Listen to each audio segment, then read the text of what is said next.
So, my name is Adrian Bodrement. I am a senior research manager at CIRIA, and it is my pleasure to welcome you to this webinar to celebrate the launch of this new guidance and animation, which is called Enabling Development, Getting SuDS Right from the Start.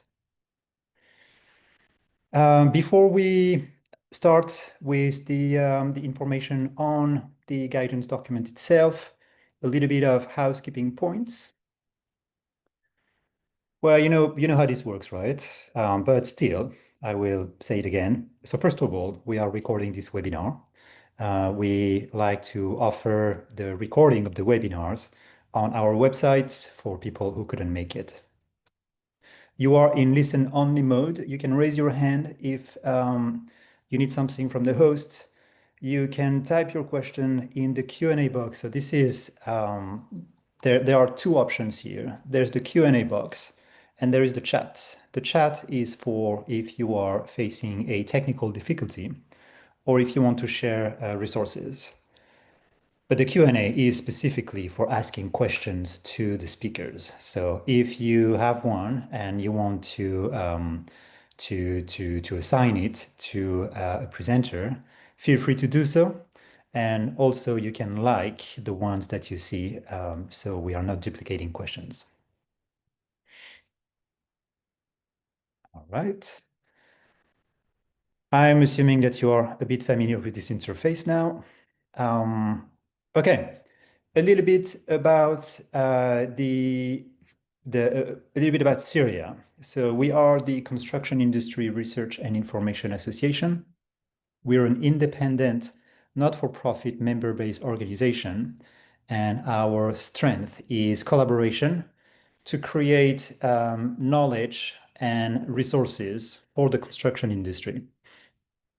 The whole idea is to improve performance of the construction industry and the built environment in a series of specific themes. We are a small team, but we're really proud of our membership. We have 80 plus organizations that are part of CIRIA. You can see them on screen. Many of you are actually here in the virtual room, so it's really good to see you attending those events. But you can see that we cover the whole spectrum of the construction industry, all the way from the research, from the academic sector. So we have many universities that are part of CIRIA, all the way to providers, manufacturers, but also people implementing the work in the ground. And of course, designers are there as well. So you can see on the screen, we are aiming to grow that membership. We really see ourselves as the center, trying to make the connections between knowledge and practice. We have a series of outputs. We are most known for our guidance document.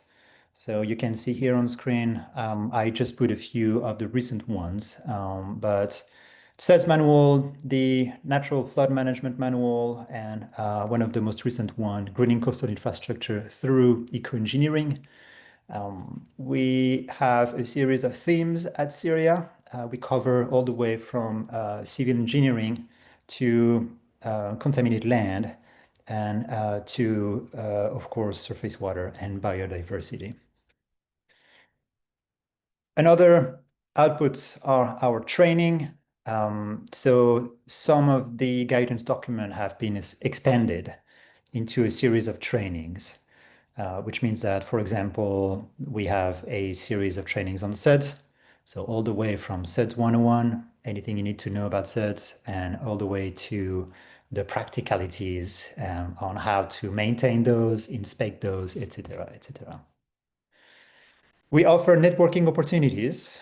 We have annual lectures and annual debates, and we organize themed webinars throughout the year.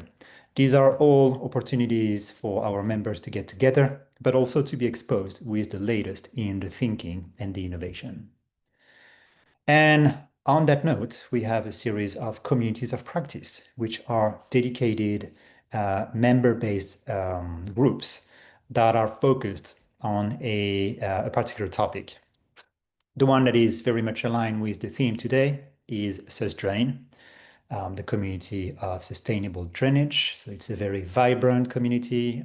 We have a lot of members that meet on a regular basis to discuss what is upcoming in terms of anything on the horizon for SuDS, new legislation, new policies, new technologies, etc., etc. We have one on build of sites, one on soil, and another one on biodiversity. And lastly, we have a series of tools as well. The latest one is called CIRIA Best, and this is a license tool that allow you to do a cost comparison between work as usual versus implementing blue and green infrastructures. So it gives you a monetary value for the added benefits that you get when you choose to do blue and green infrastructure versus work as usual. Very useful. If you want to give it a try, send us an email. All right. It is time now to dive into the new guidance and animation.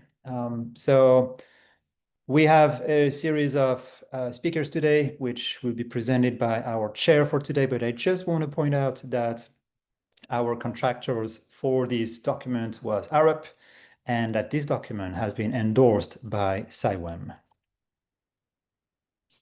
Okay. Oops. A big thank you to our funders and authors.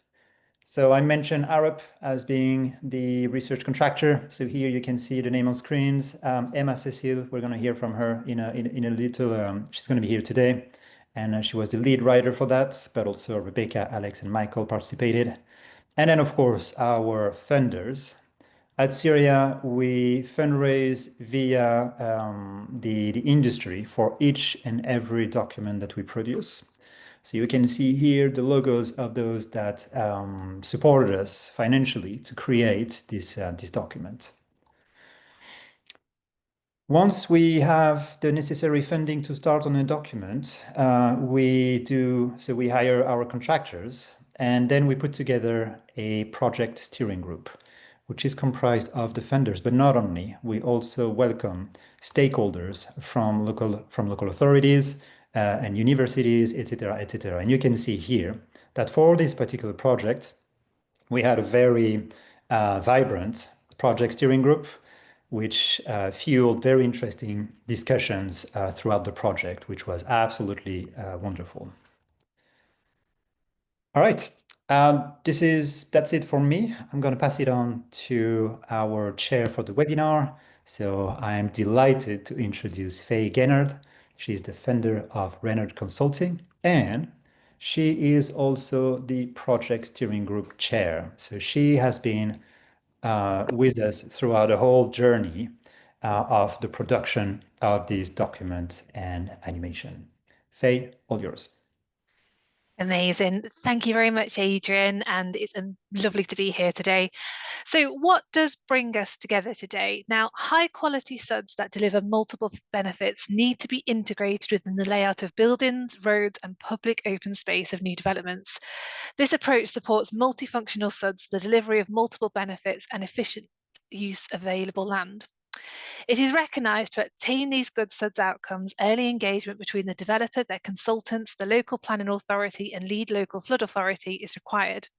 However, it's more common that SuDS and their integration within developments are overlooked and only considered at a planning application stage, which is often far too late.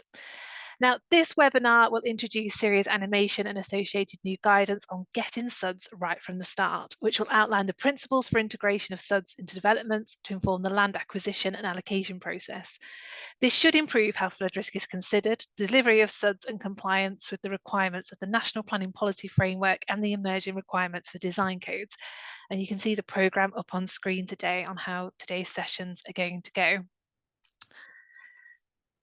So I'd love to welcome our speakers. So we've got the amazing Emma Cecil from Arup, we've got Graham Rhodes from Barrett Redrow, we've got Debbie Taylor from United Utilities, Sam Kipling from the Environment Agency, and Lisa Sawyer from Land Studios, which are going to provide a real good overview of all the different things that have been considered as part of the development of the document, as well as different perspectives as well from different organisations. So without further ado, I would love to introduce our first speaker today, the fabulous Emma Cecil, who's a senior civil engineer at Arup, who's going to give a brief overview of the guidance and the animation. Thank you. Hello, thank you for your enthusiastic praise there, Faye. Thank you very much. So I'm Emma Cecil, civil engineer at Arup, and I'm somebody that incorporates SuDS into the design of my day-to-day work, from technical due diligence to support site selection for clients, developing master plans, working on both greenfield and brownfield regeneration, all the way through to construction. So I myself have had a feel for those different stages, and I am part of the team that's been, as it's been mentioned, that wrote this guidance, and obviously it was done with the support of the wider steering group as well. So thank you to everybody that has been involved throughout this process. So yeah, today I'll just give you a brief overview of the guidance document itself, the key consideration principles behind it, the different sections within it, and we'll also share the animation in a moment as well. And then hopefully it'll entice you to read this document, use it within your work, and share with others that you think might benefit from it as well, potentially those that might not particularly know much about SuDS at the minute. So if we could start with a quick poll, please. Hopefully it appears on your screens. Yep. So some slightly leading questions here, but something we've been looking at within our research. So at what stage do you typically find the first estimate is done for the scale of the number of units achievable on a site? So I'm not talking about the specific numbers, but the scale of development that could be achieved. And then the second question there is, at what stage do you currently think SuDS are first properly considered on a project? So just while you have a few minutes to a few seconds there to just answer that, I'll just jump onto the next slide, please, Charlotte.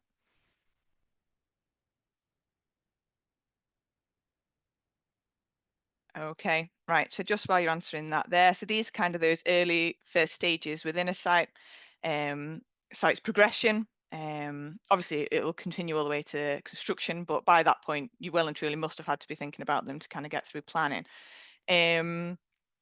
So hopefully that's given everybody a second if we could just see the results. Okay, so that is quite a spread. Hopefully everyone can see the answers there. But so it's largely the land promotion and land acquisition, and the initial site appraisal. That's come up as a high estimate for when the scale of development is achievable.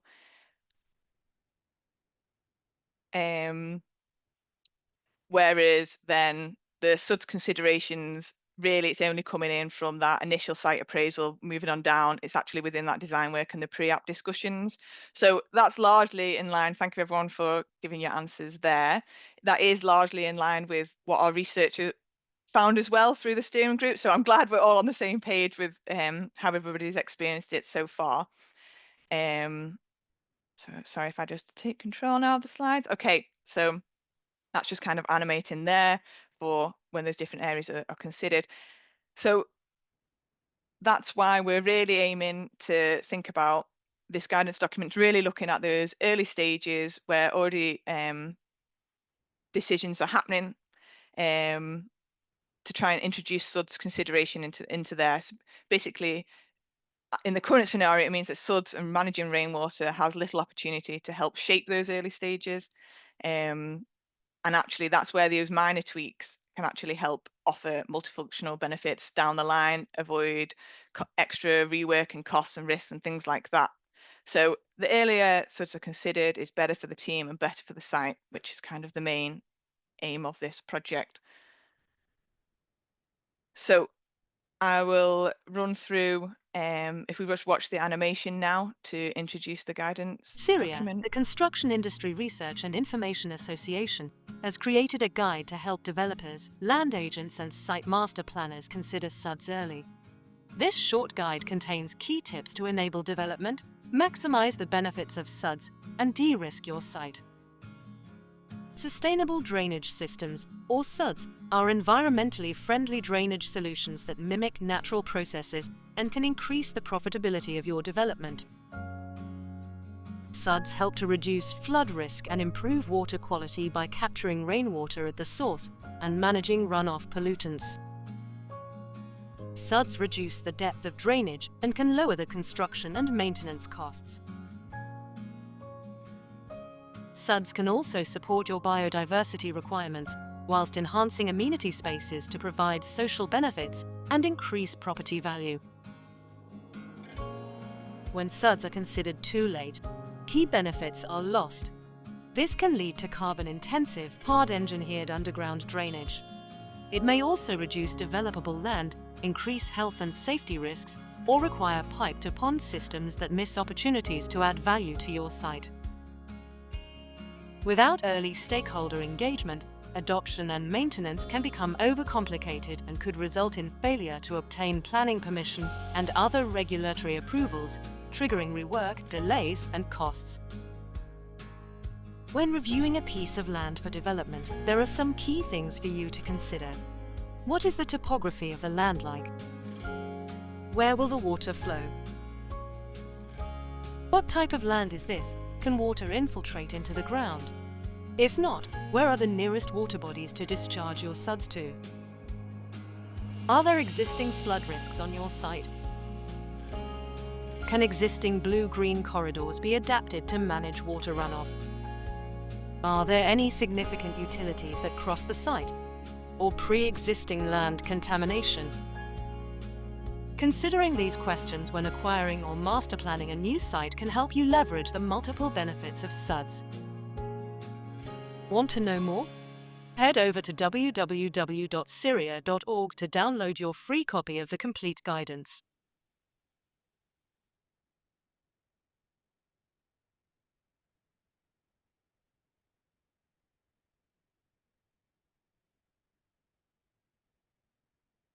Okay, so this will be live on YouTube soon, so you can all watch it 1,000 times for us and share it around to those that might benefit. So within their animation, obviously, it was just a quick whistle-stop tour. So the target audience, it is a huge array of people that can benefit from this. We're aiming for it to be a valuable resource for all stakeholders involved in those early stages of a project. So both small and large scale projects, greenfield and brownfield, and all different types of land uses. We're not just looking at residential here, it is across the board. So hopefully you see yourself on there, but this isn't extensive, there's extra, there's probably even further stakeholders that can benefit. So the topics, the key topics within this document, we give an overview of the current good practice that exists out there. So we're not replicating all the various guides that are there. It's just a high-level summary of this, potentially to people that are completely new to the topic, or just to recap for those that do have a fuller understanding already of SuDS. And then we move on to how actually you can maximize those SuDS benefits through thinking about them early, considering them early. There's a section then on navigating the key gateways, which I'll explain a little bit further along, and then dispelling some common myths that you may hear around, or perceived challenges that people think of when they think about SuDS. So regarding this overview of the current good practice, so it covers the drainage hierarchy and outfall locations, and obviously we're aware these do vary slightly in name and terminology across the various countries within the UK, but they broadly follow the same principles, and that's what we've set out within this guide. And then we also cover the various types of SuDS features and their different benefits, and this builds on aspects within, say, the SuDS manual. We've listened to people within the steering group on various points as well, that regarding those benefits and kind of the ranking system and things like that. So you can see there's a little screenshot there just of one of the sections of the report, of the guidance document, sorry. And then of course we have signposting, so all this further information, the wealth of information and documents that are out there if you want to explore anything in further detail. We're just aiming for this to be a high level introduction, and just not to bog everybody down. We want it to be able to be something that people can flick through and then look further if they need to. And then also there is an appendix section to the guide, which gives a bit more detail on, say, like the policy requirements for each of the home nations, and then the various standards, so like the substandards, Schedule 3, things like that. Okay. So then in terms of the benefits that are the prominent benefits for developing a site, whether it's going to be residential, mixed use, commercial employment, we boil down to these key benefits. We've got enabling development, increasing the amenity value, enhancing biodiversity in the environment, controlling the quantity of rainwater runoff, and managing the quality of that runoff to help prevent pollution. And for each of these overarching benefits, then we have, hopefully pops up, sorry. For each of these overarching benefits, then we explain the various sub-benefits within those headline items that SuDS can offer. And then you can see there's a little screenshot of one of the pages. And we then explain how early consideration can actually help you maximize that benefit even further. And that goes through for each of those sections. And then the key gateways is what we've termed. So within a site, within the lifetime, I guess, of a project from its initial inception, a piece of land is available through to construction. There's various stages that it will go through, and we've identified a few of those. So we mapped them out. Sorry, we mapped them out, working with the steering group, various stakeholders, and things like that. We've mapped out these various stages up to the pre-application kind of discussions, because that's our focus area. And then the circled numbered blobs, they are what we've identified as the key gateways. So we're classing these as kind of pivotal points where a small amount of consideration for SuDS can actually have significant benefits for the scheme in the long run. And so we've then honed in on those 4. And for each of those 4, we outline the essential site information you should look at investigating, identifies team members that you would be good to collaborate with, and specifies the required stakeholder engagement. So this sorry, I just heard about an echo. Sorry, apologies if that's me. I just saw that pop up. Hopefully I'm not causing chaos for everybody. So obviously there's 1,000 things that could be considered, but we've really whittled it down to, if you've only got a little bit of time, this is something you don't normally actually do. So it's just to, if you did a few more things, a couple of quick things, it might actually really help in the long run. So we've really narrowed it down, so it isn't completely endless tasks that you're now going to have to pick up. We've tried to really hone in and just make it something short and sweet that you can benefit on. So obviously don't look at it and think, oh, they've not thought about that. Yet that is something to think about, but we've just tried to really aim on those key kind of essential points. So on the, I guess probably everybody on the call is aware of various myths that around the perceived difficulty of SuDS, and I guess how much you ponder on that, whether they're true or not, or whether you're part of the army that's trying to dispel them. But so within this section, we've pulled out a few of the kind of key myths. So I've got a few on the screen just there, and there's some more in the document as well. And we've given some explanations as to kind of why these aren't true, and we've backed that up with some statistics in there from various research and projects that have now been completed, and we've also got case studies in there as well. So that's just a whistle-stop tour of those. I won't go into those too much detail. I'll let the suspense of you can flick through the documents, actually have a read of those yourself. But hopefully then there will be no doubt in your mind that there aren't those issues. So that was a very whistle-stop tour, apologies, summary of the guidance document.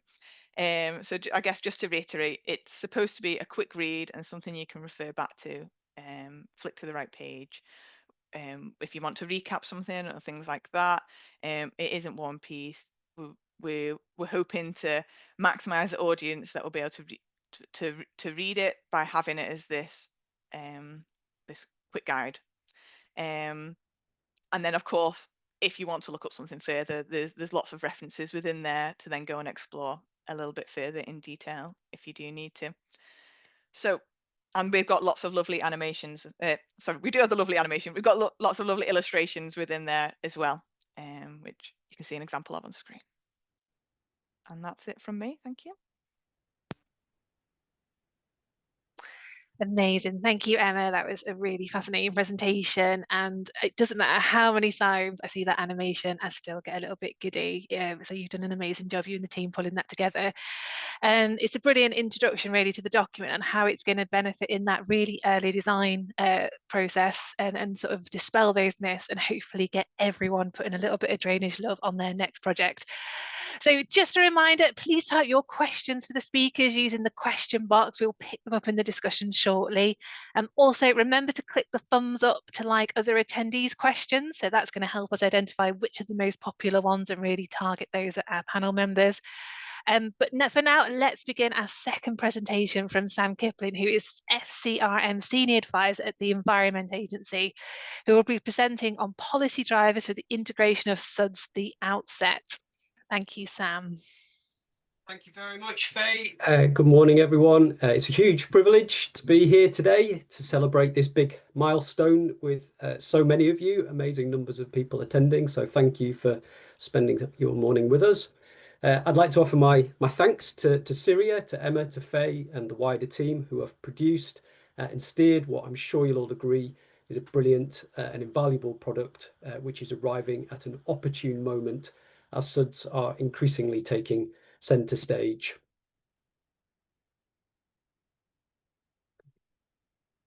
The old adage goes that proper planning and preparation prevent poor performance, or words to that effect.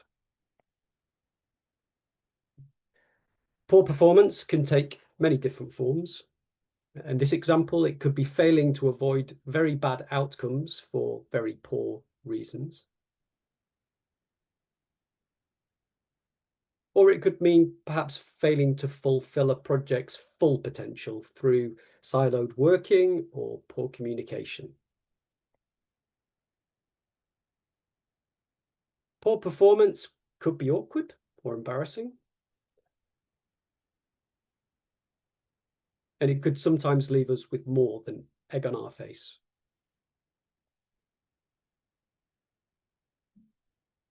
The Getting SuDS Right from the Start project, above all else, advocates for proper planning and preparation in the spirit of helping developers to de-risk sites, to lower costs, increase development value and desirability, whilst engendering community support, building climate resilience, and ultimately enabling sustainable development.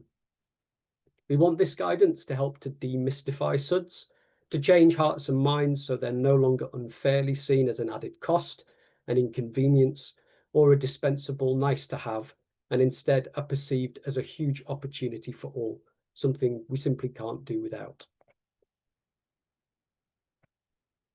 The agency's had a close relationship with CIRIA for many years, with our SUSTRAIN membership dating back over a decade. SUSTRAIN continues to be an invaluable community of practice, serving a wide and varied range of practitioners. The number and diversity of SUSTRAIN supporters and the growing demand for help and guidance on this topic shows the enduring relevance and the reach SUSTRAIN has. Our focus with CIRIA in recent years has been informed by several surveys of local planning authorities and lead local flood authorities, which identified procedural weaknesses, which meant SuDS were being thought about too late in the development design and planning process, often resulting in poor quality, less well-integrated SuDS, and a slower and inefficient consenting process.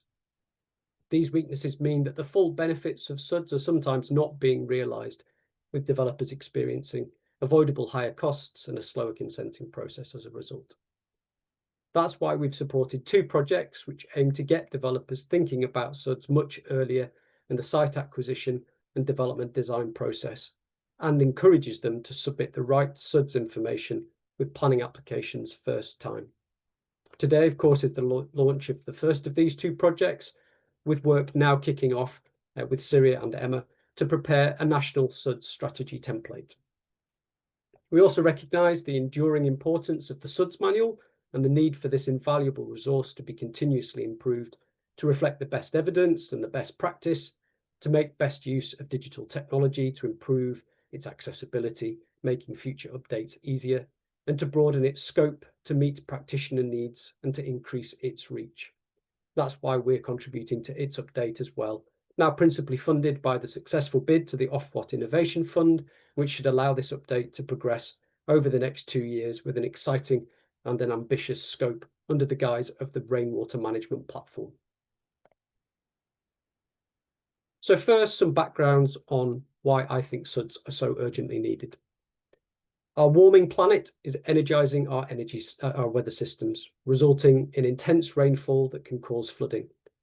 Our new national surface water flood risk maps that we published in January estimate that around 4.6 million properties are at risk of surface water flooding. That's a 43% increase compared to previous estimates. And this number is set to increase to 6.1 million by the middle of the century. Warming is also increasing the frequency and the severity of heat waves and droughts, as we've experienced in many parts of the country over the summer. The UK Climate Change Risk Assessment estimates that heat-related deaths could triple by the middle of the century, with the sort of high temperatures observed in 2018 expected to occur every other year on average by the 2050s. The natural world is also facing pressure, with 1 in 6 of the UK's terrestrial and freshwater species threatened by extinction. Nature, of course, faces existing pressure from things like pollution, land management, and land use change, with climate change posing new and amplifying existing threats, particularly through high temperatures, droughts, wildfire, and sea level rise. Poor mental health costs the UK an estimated £188 billion a year, with 1 in 4 adults and 1 in 10 children experiencing mental illness.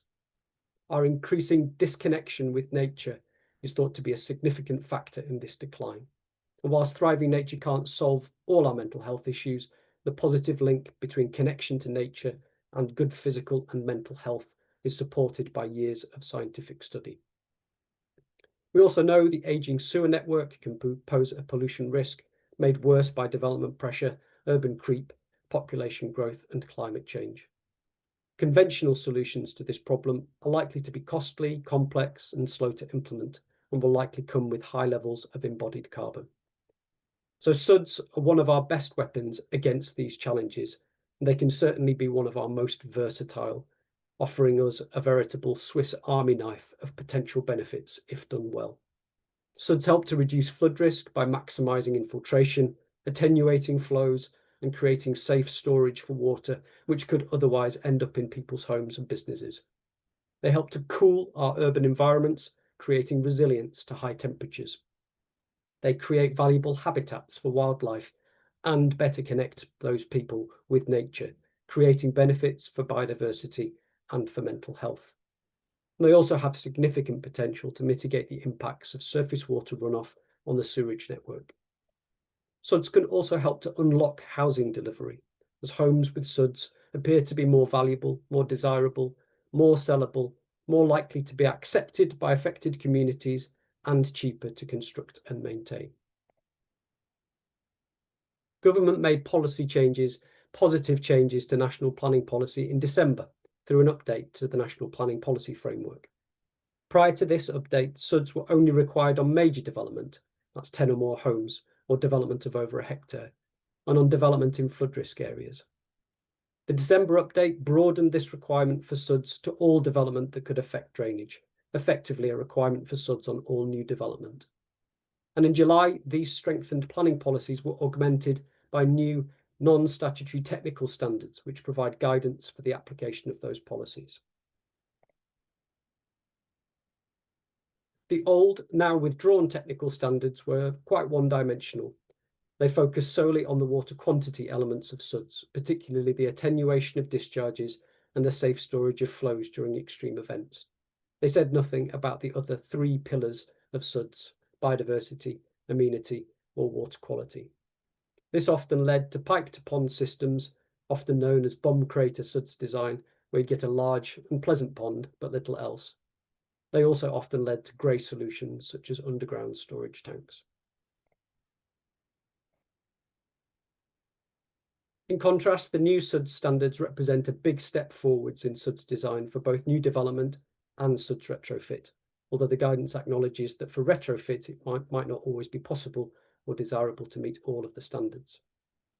The standards are underpinned by 11 guiding principles, which advocate for taking a natural approach to managing water, an early and integrated design process, that's the most relevant to today's talk, and strong links with development planning to ensure good join-up with other planning considerations and a smooth consenting process. There are then 7 technical standards. Standard 1, at the heart of the new standard, sets out the hierarchy of runoff destinations, repeated on the slide for you. Drainage design is asked to maximise each tier of the hierarchy in turn. The intention is that this will minimise and in many cases avoid the need to discharge surface water to the combined sewer network. Standards 2 and 3 provide a more sophisticated approach to managing water quantity, with one addressing everyday rainfall and the other addressing more extreme events. Standard 4 covers water quality.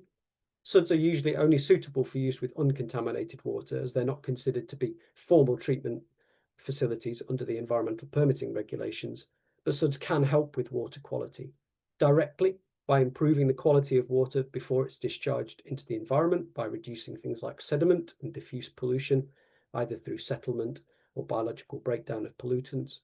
But perhaps most impressively, the indirect benefits for water quality by avoiding or attenuating the discharge of surface water to combined sewers, which can help to reduce the frequency and the severity with which storm sewer overflows operate, whilst helping to free up capacity in both sewers and wastewater treatment works. Standards 5 and 6 aim to maximise the benefits for amenity and biodiversity, including encouraging links with the biodiversity net gain mandate. Standard 7 deals with the construction and maintenance and operation of SuDS, a vital element for ensuring their effective operation throughout the lifetime of development.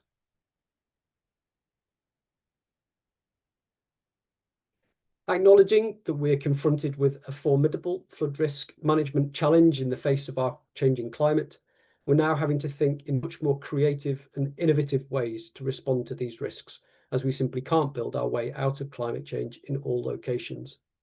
That's why our 2020 National Flood and Coastal Erosion Risk Management Strategy called for a new approach to resilience, one which embraces a broader range of resilience actions alongside the more conventional use of flood defences. Our resilience toolkit now includes approaches like making the best land use and development choices, and making greater use of SuDS and natural flood management. The need for innovation is why we're currently managing the Flood and Coastal Innovation Programmes, which aim to test and trial novel ways of working, the learning from which will help us all to evolve to meet these challenges. In fact, over half of the innovation projects are working on sustainable drainage systems, with the projects thus far having delivered 123 SuDS features and a further 452 planned by March 2027, as well as capturing important learning about the costs of SuDS, the best way to design, plan, implement, manage and maintain sustainable drainage features. The learning from the projects is being made widely available through our Engagement HQ platform and our Horizons magazine, so please do keep a close eye on the findings. In launching the new technical standards, DEFRA said the changes would complement wider reforms expected later this year. This likely references potential updates to the National Planning Policy Framework, including the potential to designate national development management policies, which could elevate the legal status of national policy and in turn the technical standards if referenced in updated policy. Government is expected to keep this topic under review to see how far the planning system is able to improve the quality and consistency of SuDS in new development. The direction of travel is pretty clear though. High quality SuDS are now expected to be the new standard approach to draining development.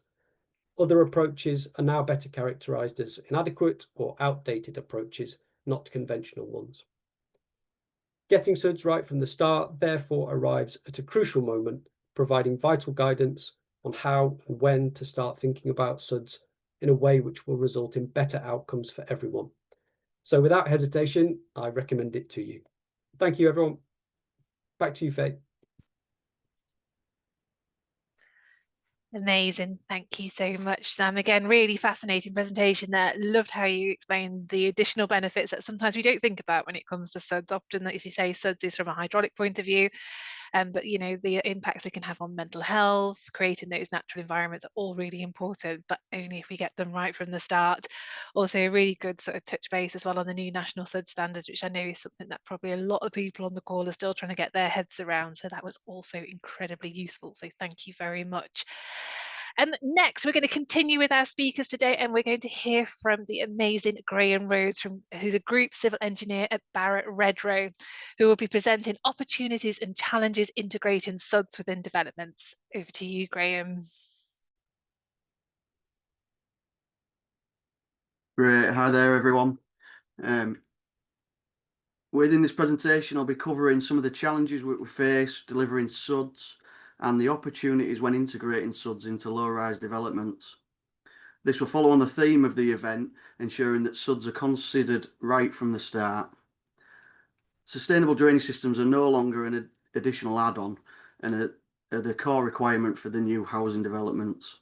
Getting them right at the earliest stage avoids expensive redesigns later, improves the adoption process, and ensures that developments are resilient, attractive, and future-proof. I'll start with the challenges first.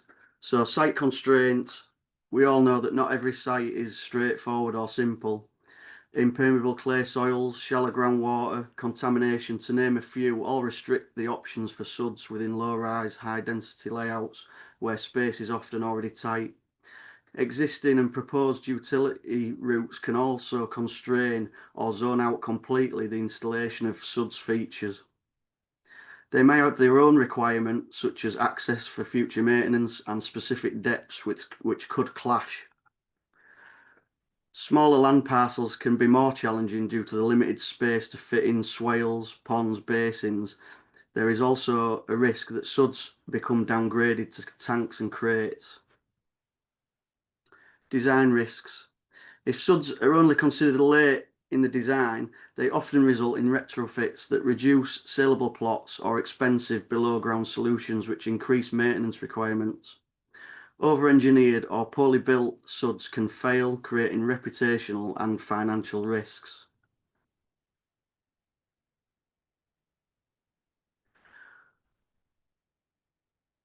Upfront costs. Developers have a responsibility to keep schemes financially viable, balancing SuDS costs against affordable housing and infrastructure. There is an additional added cost at master plan and feasibility stage for design elements. This ensures that the proposed design will comply with the relevant requirements. Further upfront costs may be required at the construction stage to construct the features in advance and allow time for maturing. Construction elements. Construction of the SuDS features need to be considered within the programme for their end use. Consideration of suitable reuse of on-site materials for the makeup of the features, or if importation is required. Bringing the construction team into the planning journey can help their expectations of planning the construction site phase. Maintenance uncertainty. There can be Uncertainty around the long-term maintenance responsibility. Early engagement can ensure that this is understood upfront and the costs are known and who will take ownership of the features around the site. This leads on to the regulatory barriers. In England, SuDS standards remain non-statutory. However, recently released national SuDS standards have set out the more defined principles which Sam covered. Currently, requirements differ from one local authority to another, which is challenging. And the adoption process within highways and sewerage undertakers can also be unclear or inconsistent. This can result in the site having different areas managed by various parties, fragmenting the responsibilities across the site. Early involvement with the key stakeholders can define who will be responsible and how the adoption process will progress. It's not all bad news. Now on to the opportunities. Existing features. Making use of the existing features such as ditches, low spots, tree belts, hedgerows and ponds is a big opportunity to utilise in the SuDS design. Integrating these into the layout design can reduce site earthworks costs. It preserves mature vegetation and integrates SuDS features more seamlessly into the existing landscape character of the site. This can be achieved by bringing the whole design team together early to review and merge all elements together to produce a well-rounded design which integrates features across the development. Planning benefits. The well-integrated SuDS into a layout demonstrate compliance with policy, show climate resilience and give confidence to regulators. This can smooth and accelerate the planning approval process.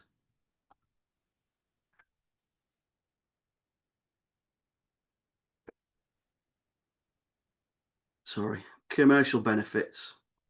SuDS should be looked at not just as an additional cost. Above ground solutions can reduce the need for expensive piped or tanked or hard engineered systems. They also keep flows at a higher level, thus aiding the reducing the requirement for a pump solution. They also provide higher property values, making places more desirable with a greener and more attractive neighbourhood, in turn, which can drive sales rates. Future-proofing. Well-designed SuDS lower the risk of flooding, support biodiversity, and can be maintained more cost-effectively when planned properly. Features like swales, permeable paving, rain gardens naturally filter pollutants from highways and roofs, improving the quality of the water before it reaches rivers or groundwater. Future-proofing developments against tighter regulation and climate change. Placemaking. Well-designed SuDS features add to the public realm, creating distinctive places with green corridors, ponds and play spaces. This improves well-being for communities and builds long-term pride within the development. Bringing customers on that journey with learning via information boards on what plants and creatures there are in the area can improve community involvement.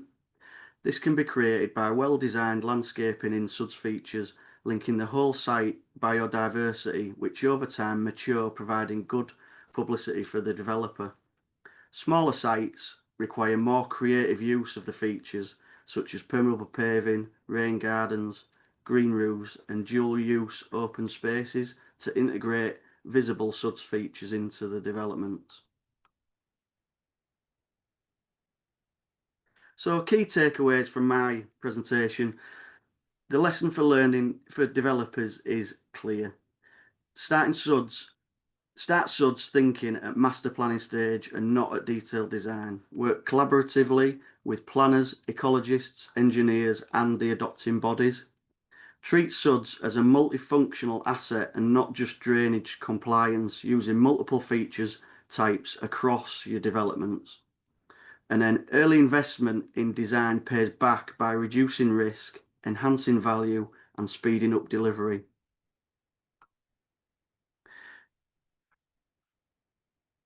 In summary, getting SuDS right from the start isn't just about ticking a box for drainage approvals. It's creating a resilient, attractive, and commercially successful places that that work for people, nature and long-term value. For developers, this framework offers a chance to innovate and go beyond not just compliance. Thank you very much, everyone. Oh, amazing. Thank you so much, Graham. It's always interesting to hear about the developer's perspective when it comes to the early adoption of SuDS, and it's great to see some of the amazing work that Barrett Redrow are doing. Particularly really enjoyed about the commercial benefits and how sometimes there can be that financial improvement in plot sales and things. I think that's something that's often missed when it comes to the SuDS discussions and why they should be incorporated early on. And I guess the key takeaway for me is that the opportunities and constraints are always going to be on that site. Just how much investigation we do depends on when we're going to find out about them. So getting that construction team in early doors, I can see some real benefits there too. So thank you very much. Next, please welcome the lovely Lisa Sawyer, who's a director and civil engineer at Land Studio, who will present how will master planners and landscape architects benefit from this guidance. Over to you, Lisa. Thank you, Faye. Good morning, everyone. I'm a chartered civil engineer, and I've spent over 25 years working in the construction industry, and in the last 15 of those specialising in designing drainage schemes. Now, at first glance, you might be wondering why a civil engineer is here to talk about how this document can support landscape architects and master planners. Well, I'm to realising my journey, and I began 4 years ago when I joined Land Studio as a landscape engineer. Land Studio was a small but ambitious landscape architectural practice, and their vision was clear: to create landscape-led site designs that reconnect people with nature and to reimagine the way we view water in our landscape. They faced the challenge. We're often brought into projects too late. By then, layouts were fixed, surface water schemes have been designed as standalone systems by engineers, and ecologists often provided reports for planning but had no real connection with the design process. By integrating landscape architecture, engineering and ecology into the heart of the design process at Land Studio from the outset, we believe we could break down silos, reduce inefficiencies in design, unlock more creative, resilient solutions, and maximise the use of green space, which is often limited on site. Drainage design, planting plans, biodiversity reporting, not just tick regulatory boxes.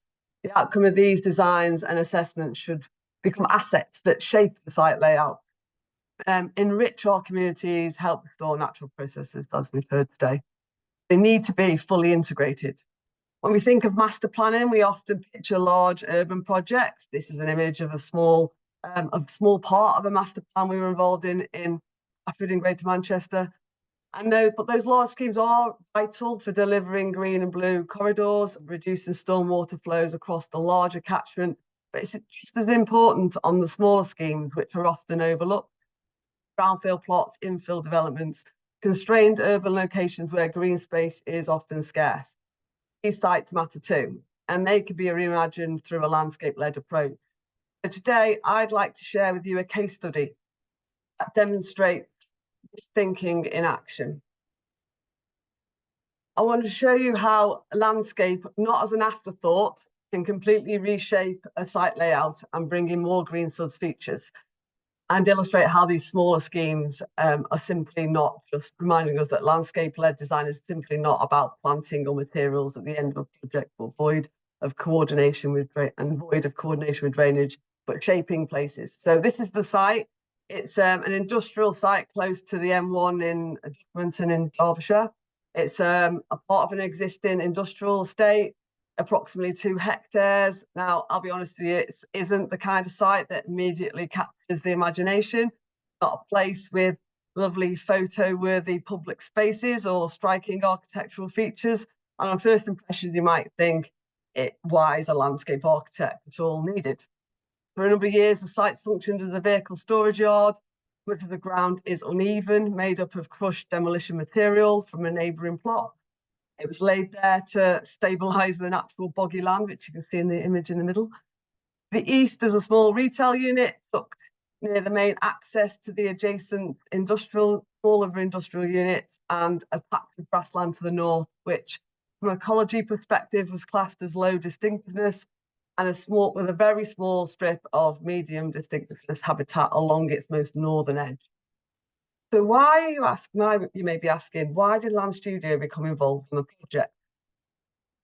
It's important to say that our involvement on this site wasn't because the client had a burning desire to integrate SuDS, or even a clear understanding of what SuDS were, quite the opposite, in fact. This was a prime development land, part of an established industrial estate, and the mindset was very much business as usual. Green space wasn't a priority. Paving over the entire site was considered the norm. The client had already worked with an architect and an engineer to develop a scheme to 20,000 square foot warehouses, extensive concrete service yards, and a large hard standing area. The drainage solution reflected the same traditional thinking. A sewer system feeding into oversized underground attenuation tanks, supported by off-the-shelf oil separators for water treatment prior to discharge to the public sewer. And by this point, the client had invested £70,000 in design fees and spent nearly a year preparing a planning submission. And then in February 2024, the BNG, Biodiversity Net Gain policy, came into force, the major development. And for those of you who are unfamiliar with this policy requires at least a 10% uplift in biodiversity on new sites. Unfortunately for our client, fortunately for us, they hadn't submitted the planning back before the policy went live, the planning pack in before the policy went live. And that's when Land Studio were brought in. Initially, to prepare a BNG statement for the existing design, in the same breath, the client asked, why is she looking at this? Could you take a look at the drainage design and the materials to see if there's any way to bring down costs? And that question became the spark for rethinking, not just for compliance for BNG, but for a more landscape-led approach to design. When we first reviewed the site, online mapping confirmed many of the constraints the original design team had identified. Overhead power cables dictated the buildings be pushed to the east to avoid costly diversions of public right-of-way, across the vehicle access to the south. To the west, the site sat hard against the M1, and along the boundary with the existing retail unit, a brick retaining wall, highlighted in orange on this plan, created a level difference that appeared to limit flexibility on the location of the building. Site investigations ruled out infiltration as a source of discharge. There were no nearby watercourses, and the only drainage outlet was the public sewer in the adjacent highway. The initial design, undertaken not by us, but was a conventional formula. It had 1,800 meters cubed of attenuation tanks highlighted in pink on this plan. Underground, it had extensive large diameter pipework, a sizable oil separator for water treatment. And whilst it ticked boxes, and it was a hydraulically compliant drainage scheme, the scheme buried water management. It excluded green infrastructure and paid almost the entire site in concrete. Unsurprisingly, it offered no amenity, no biodiversity, and no possibility of achieving the 10%. When Land Studio visited the site, we took a step back to see beyond the red line, as well as to look at how are those natural surface water flow paths on the site. It was evident that overland surface water from the grassland flooded onto the paved areas below. The overland flow routes headed towards the retail unit at the front of the site. What ecological features could remain or be enhanced in the scheme? Whilst ecological value was limited on the site, we did identify a wetter, more distinctive area of habitat to the north, highlighted in the green circle, and an existing green corridor running along the M1. These features offers threads of opportunity to weave into the design. There were no existing water features on or close to the site, but there were some rented out small light industrial units to the north, and our client had mentioned the environment for them was limiting the types of business that would rent out space due to the lack of green space. Was this something that we could incorporate within our site design, which helped connect these sites together from an amenity solution? At the same time, our client was under pressure. Planning needed to move forward quickly on the site. So the first step was pragmatic, but to retrofit SuDS into the existing site layout. We introduced some permeable surfacing, swales to the western part of the site under the power cables, a basin in the north to enhance the existing higher biodiverse area and reduce reliance on underground tanks. We challenged the use of the storage area and to enable it to reduce in size, because the initial design had effectively maximised the space, which actually wasn't really needed for the client. We also discussed materials and whether permeable surfacing could be utilised instead of concrete, using then the sub-base as attenuation. We managed to include a blue-green route, which captured the outfall from the sub-base attenuation in the linear swell feature and conveyed the surface water to a slightly larger basin in the north, adjacent to the higher distinctiveness ecological area before discharge off-site. While this removed all of the below-ground pipework and attenuation to the western section of the site, it was limited on the eastern side. A slightly wider band of landscape could be included to the southern end, but which would definitely help with screening of the development. But as the access point into the site was in the southeast corner, then the larger wedge where the basin could have been was now at the top of the hill.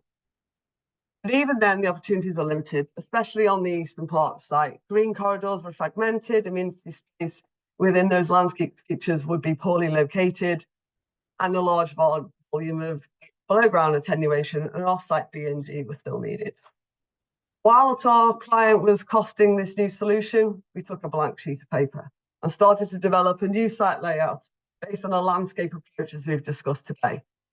Warehouses and service yard areas remained, but instead of fitting green features around the edges, we let landscape, SuDS, biodiversity and people lead the layout and location of the buildings.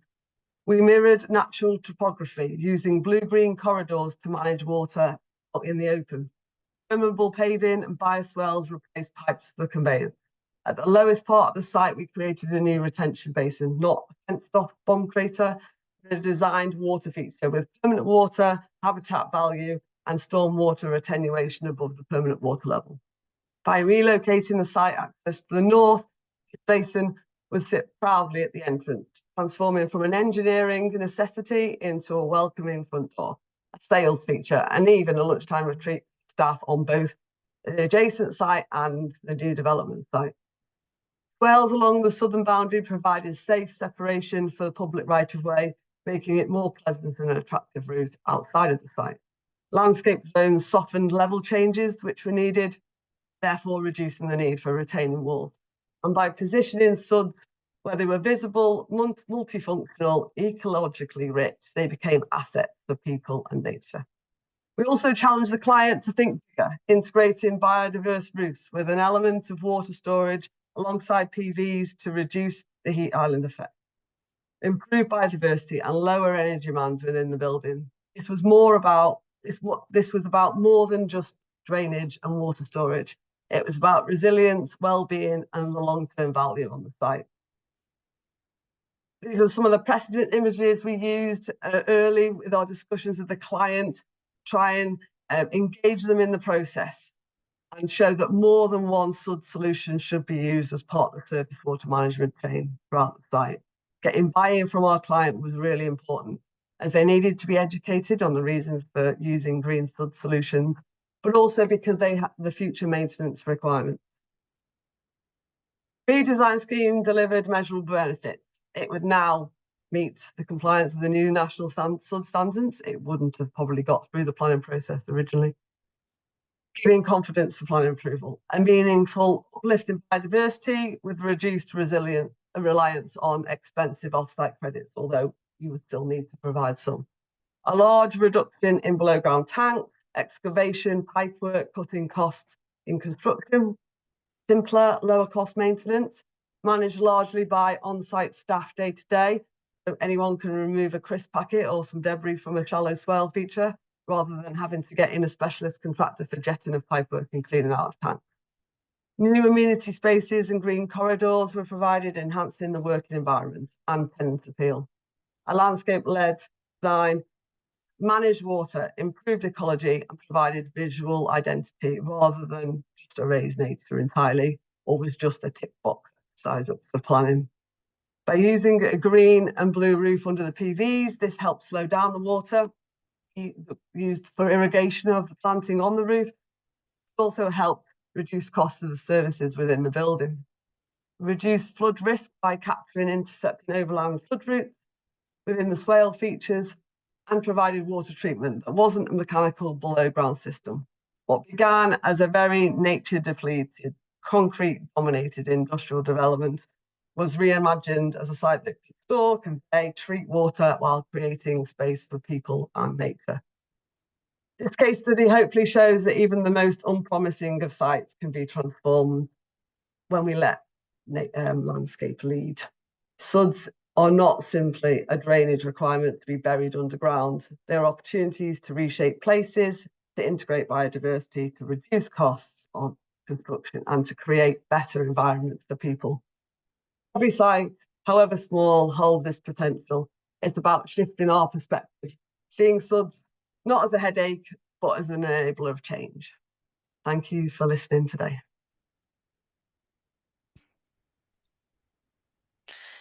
Oh, amazing. Thank you so much, Lisa. A fascinating presentation. And it was really good to see that sort of industrial example of how SuDS have been incorporated into a project. I know that is something that we were really keen in the guidance document to make sure we weren't just looking at residential, but we were sort of capturing different scenarios where SuDS can be incorporated. I guess for me, the key message to take away from the presentation is collaboration is key. SuDS aren't just about the hydraulics. It's not just about a drainage. It's about looking at all the other sort of linking and getting the right people involved at the right time, particularly with the biodiversity net gain and landscape as well, and how we can really entwine it all in together to create something that is truly spectacular. But no, thank you very much for your presentation. And we now come on to our final speaker. So I'd love to welcome Debbie Taylor, who is the Technical Chief Rainwater Management at United Utilities, and she's going to be presenting on the integration of high quality SuDS and rainwater management to manage surface water and flood risk holistically. It's a big thing for a Dudley person, Debbie, but I'll hand over to you. Thank you very much. Thank you, Faye, and good morning, everybody. Just a bit of background on me. I'm currently the Technical Chief for Rainwater Management, but I've got 25 years practicing as a chartered landscape architect. So I'm very focused on placemaking through landscape-led development and specifically nature-based solutions. I was really pleased to be asked to be involved with this new guidance and to be involved with the working group. And so today I'd just like to take you through some examples of where SuDS work. So first, I'd like to share a short film from Graham Parker from Story Homes about how they worked with United Utilities for early adoption of SuDS in Cumbria.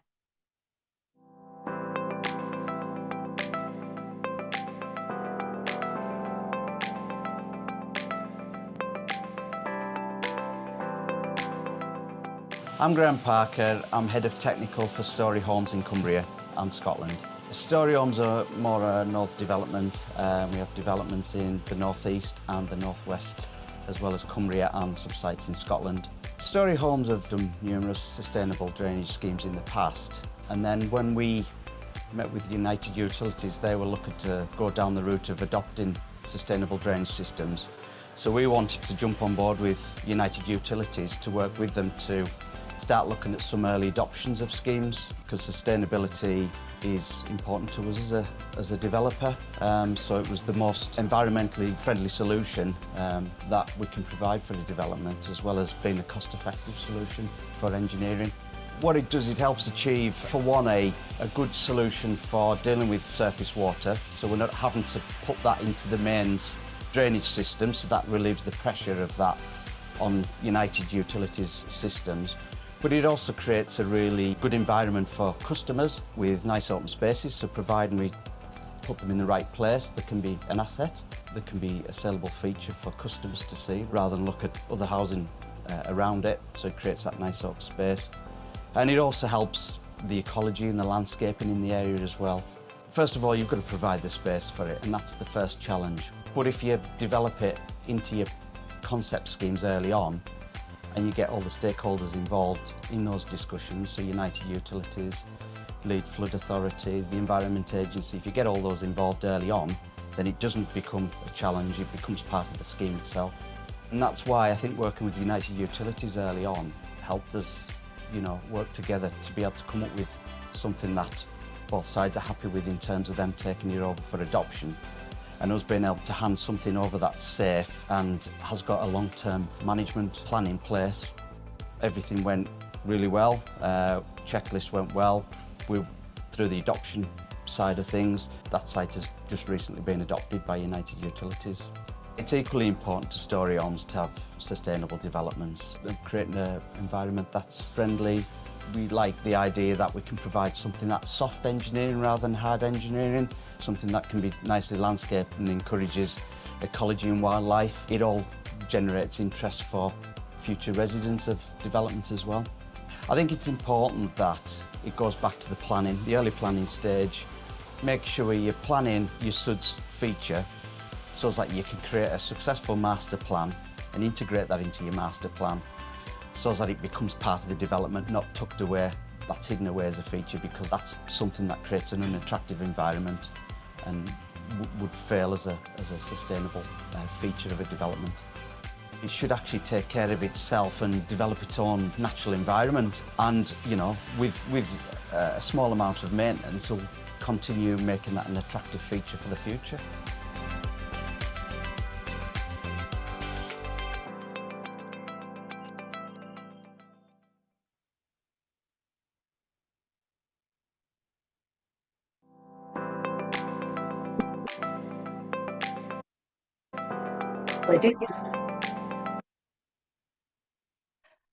I'd like to pick up on some of the main points that Graham made in his film. If stakeholders are included early on, the space for SuDS is made and doesn't become a challenge but part of the scheme itself. SuDS should be part of the development by integrating them into the master plan at the early stages, not tucked away in a corner. It's the most environmentally friendly solution as well as being cost effective. Where open spaces in the right places are an asset and a saleable feature for customers.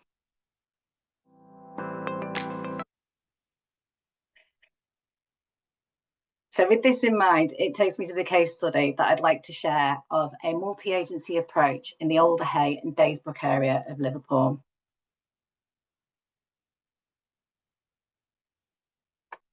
Oh, I seem to be having a slow connection. Apologies for this.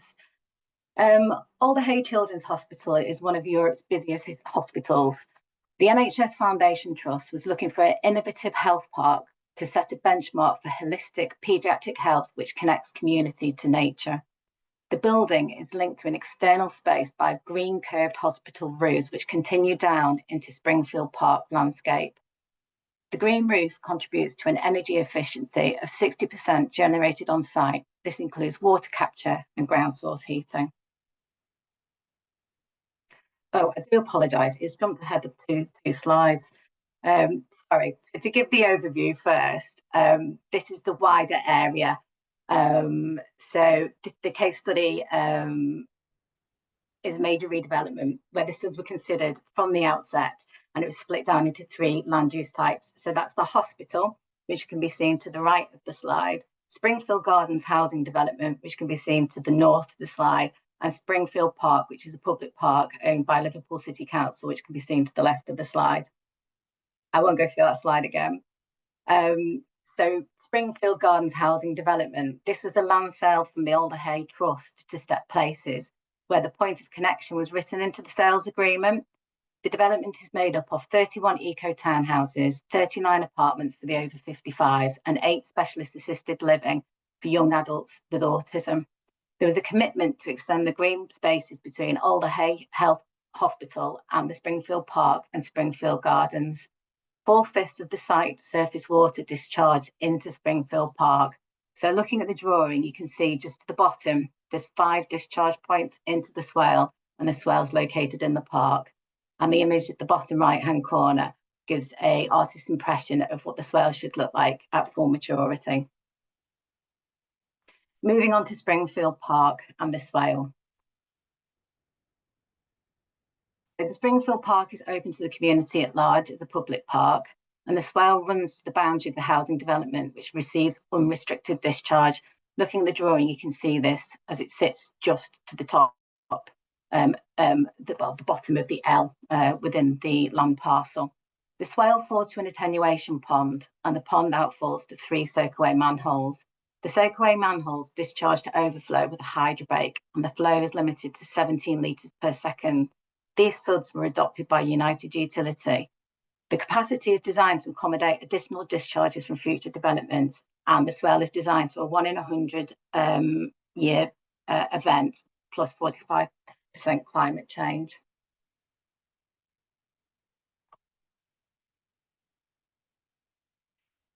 So further in Springfield Park, there's a number of amenity assets for park users, all of which contain SuDS designs. So to the north, you've got the multi-use games area and a car park, which drain to storm crates, which are situated beneath the car park with a petrol separator. The football pitch drains directly into the pond. The play area has permeable surfacing with a filter drain, which connects into the swale. The footpaths are drainage is connected to the pond, and the nature play area has a filter drain which is connected into the swale. If you look at the photographs down the left-hand side, these are from the park following completion. So you can see the car park at the top, the multi-use games area, the fixed play area, the nature play area, and then at the bottom is the football pitch with the swale just running to the left of it. This is a great example of organisations working together with correct ethos and approach to attenuation, infiltration, and slow the flow.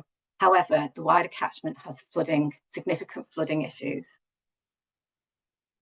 So looking at the wider catchment approach, Daysbrook is a high-risk flooding area in Merseyside and is a priority for multiple organisations. Since 2020, there's been repeated flooding. This is both internal and external within dwellings.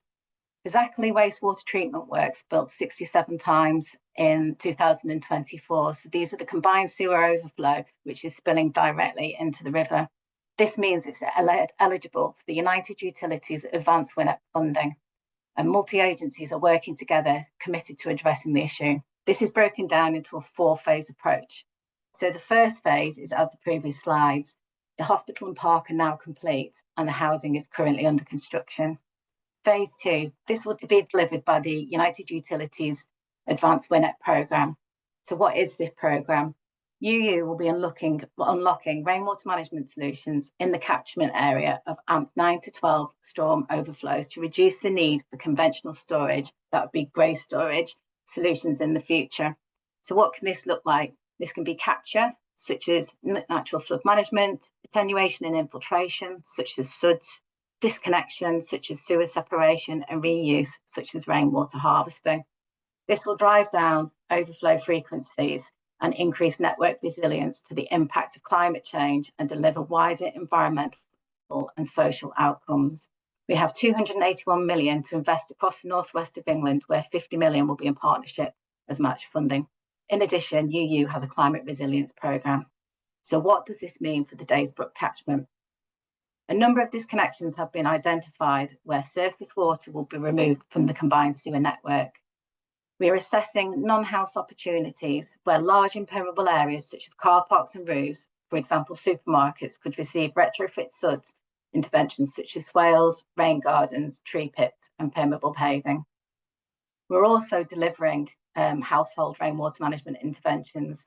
We're working with Liverpool City Council, the EA and a local resident flood action group to install water butts and SuDS planters. We've currently already installed SuDS planters at the Daysbrook Village Centre, and we're providing free leaky water butts, which have been offered to local residents in targeted areas. To date, 155 have been installed, which looks like 15,000 litres of attenuation and 62,000 litres of reuse, if they're to use them 4 times a year for activities such as watering the gardens in dry periods. If all the interventions identified at a desktop feasibility are implemented, this should contribute in the region of a 10% reduction in flooding in the catchment area. This takes us to phase 3.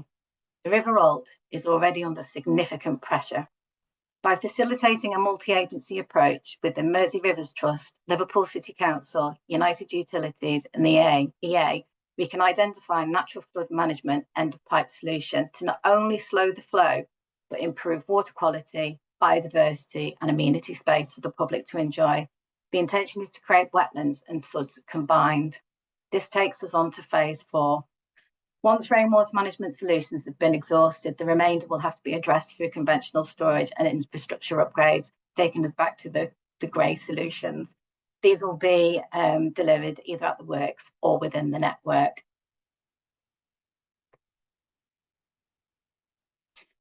Finally, the map shows how all the pieces of the jigsaw come together.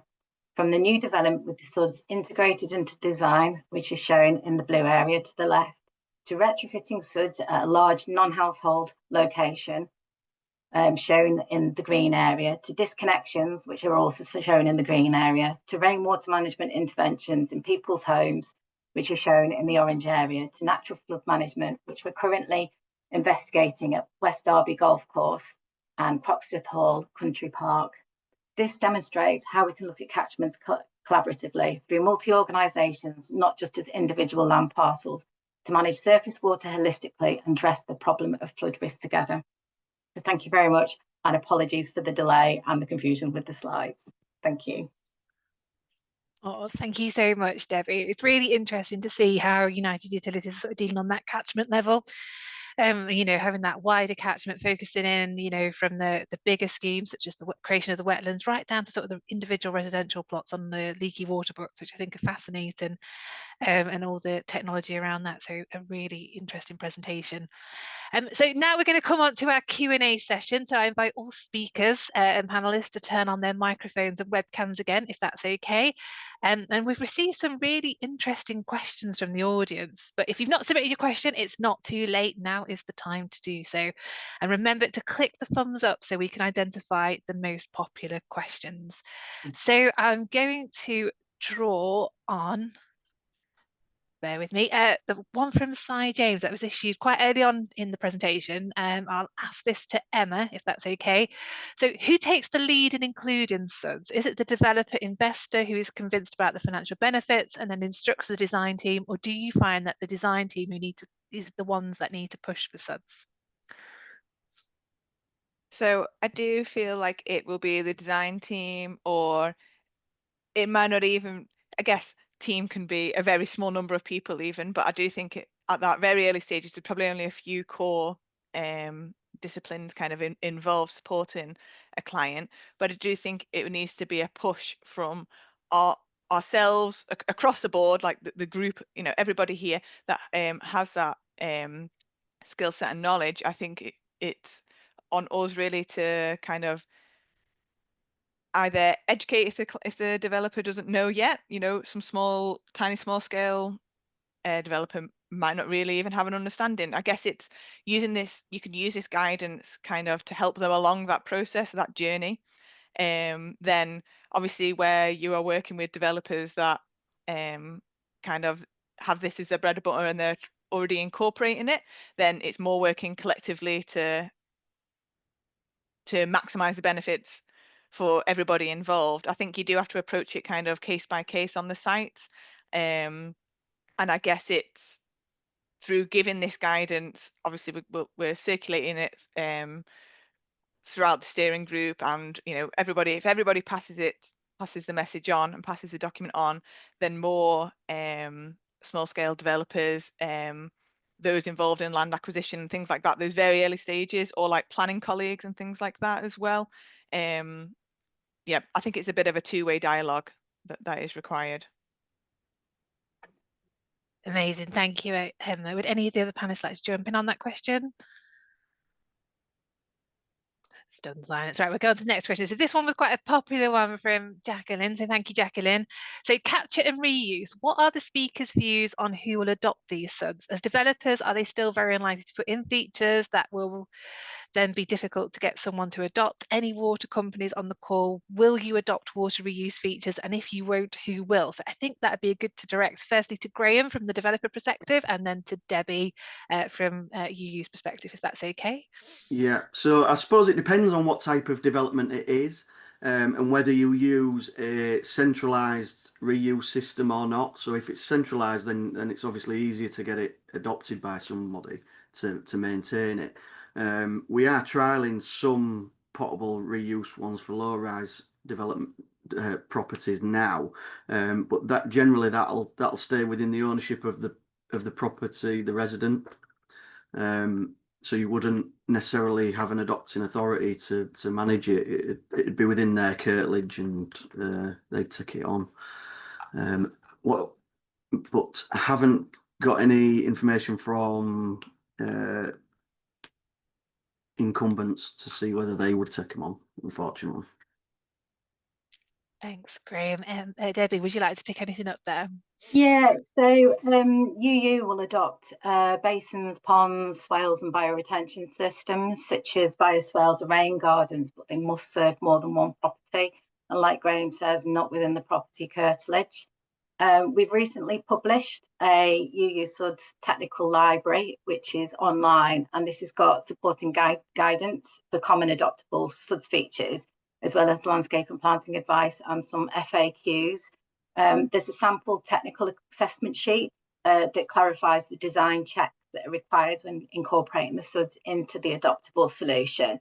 And we encourage contact to be made with the UU Developer Services technical team as early as possible, using the Section 104 pre-application form to have that initial discussion to prevent delays in the pre-development process. So there's clarity on what's intended and what we would look to adopt. I can share those links as well if that helps. I think that'd be lovely if you could put those in the chat, Debbie. So Lisa, this is one for you, I think, from Joshua Day. So how can biodiversity's net gains, habitat management and monitoring plan be used to support or enable SuDS, especially in terms of maintenance? So we often see that an ecologist will write a maintenance plan, a landscape architect will write a maintenance plan, and a SuDS engineer will write a maintenance plan, and none of them are very combined. And this is the key for me, is to have those people working together, whether they're in the same business or not, and so that they actually are something that's of use in the future and not just a tick box for a planning application. And that's key to me. And to have those stakeholders, the people who are actually going to be maintaining these solutions, to buy into that plan from day one. Does that answer the question? That's perfect. Thank you very much. One directly for you, Debbie. So could you give a bit more information on the bund within the pond on the Storey Home scheme? I wasn't involved with the technical assessment. So could I take that question away and contact the asker of the question, or share it publicly afterwards? I'll have to go to the technical person who was involved with that. Apologies. No, that's fine. Thank you, Debbie. And thank you for taking that question offline. Sam, coming to you. So a bit of an interesting one from Louise Bower. So why are developments still fencing off some SuDS features? Are they too deep and dangerous? Does this take away from amenity pillars of SuDS? So I think one of the secondary benefits of thinking about SuDS early in the development process means that safety risks can be designed out, minimized massively, because it serves to disperse the SuDS facilities across a development site and reduce the need for a deep, sort of steeper sided pond, for instance. I talked about bomb crater solutions, that sort of de minimis SuDS, if you like, the pipe to pond system, which are more likely to pose some of those safety concerns. So I think thinking about SuDS early will serve to reduce any of those concerns. It's also worth noting that sort of older, outdated methods of drainage also pose health and safety risks as well, particularly things like culverted watercourses, grates and things like that could pose a risk as well. So yeah, I think thinking about SuDS early will serve to minimise risks, not introduce new ones. Oh, amazing. Thank you very much, Sam. Can I just add to that, Faye? Yeah, of course you can. Yeah, a point I'd like to make is I think a lot of people fall into the ethos of taking the water straight to an attenuation pond. Whereas if we get the SuDS features integrated into the design holistically, that significantly reduces the size of that attenuation pond. So if you've got the permeable paving and you've got the tree pits, and you've got a water bot on every house, and swales integrated into the highways and rain gardens, that attenuation pond becomes much smaller, and therefore the perceived risk is reduced because you've not got the steep sided depth to create that volume. So that holistic design across the entire site reduces that as a design feature.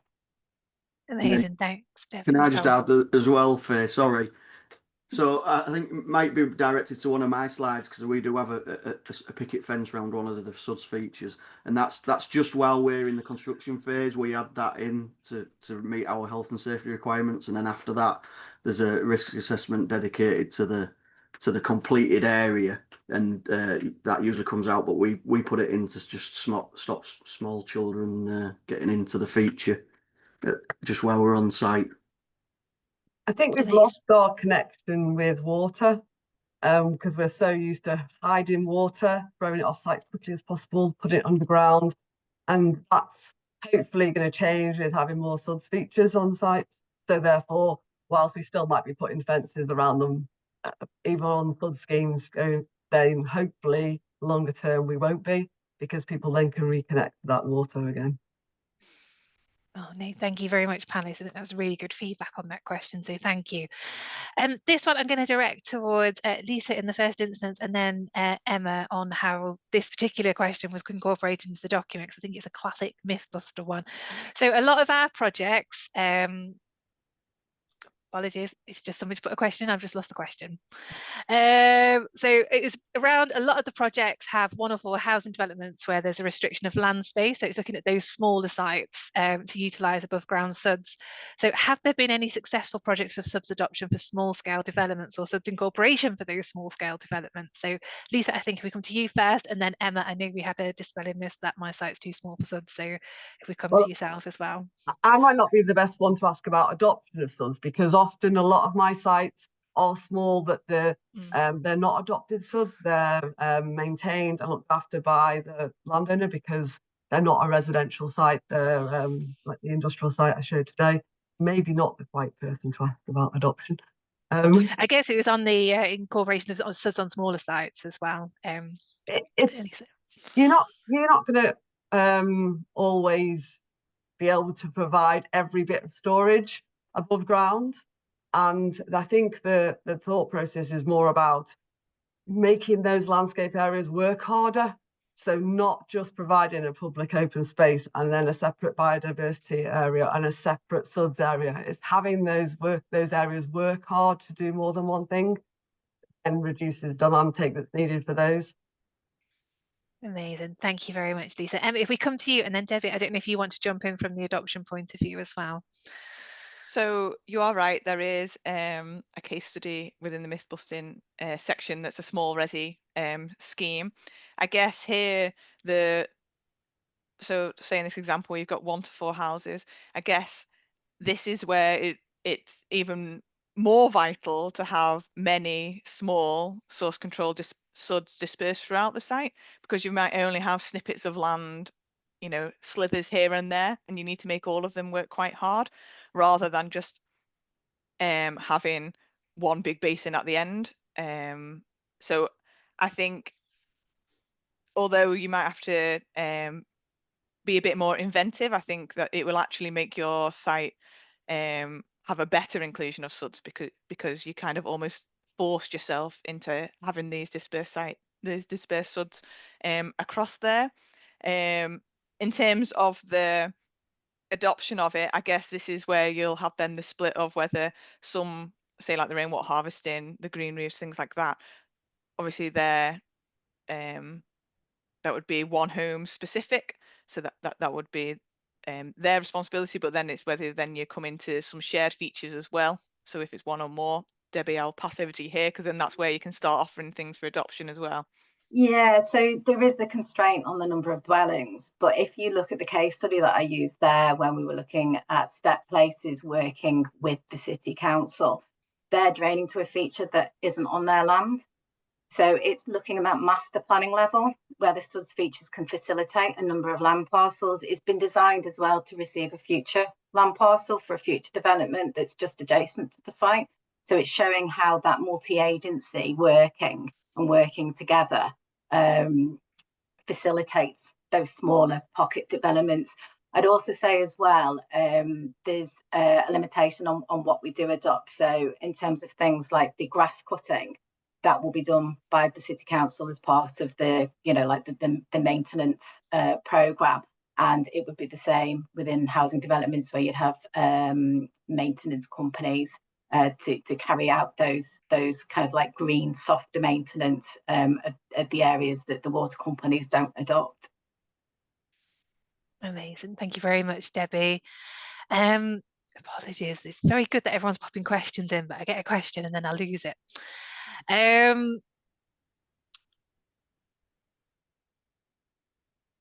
Okay, so this one is for Sam. So it was mentioned that SuDS should not be used as a treatment method. Should this always be the case in the case of road drainage or areas where oils may be present?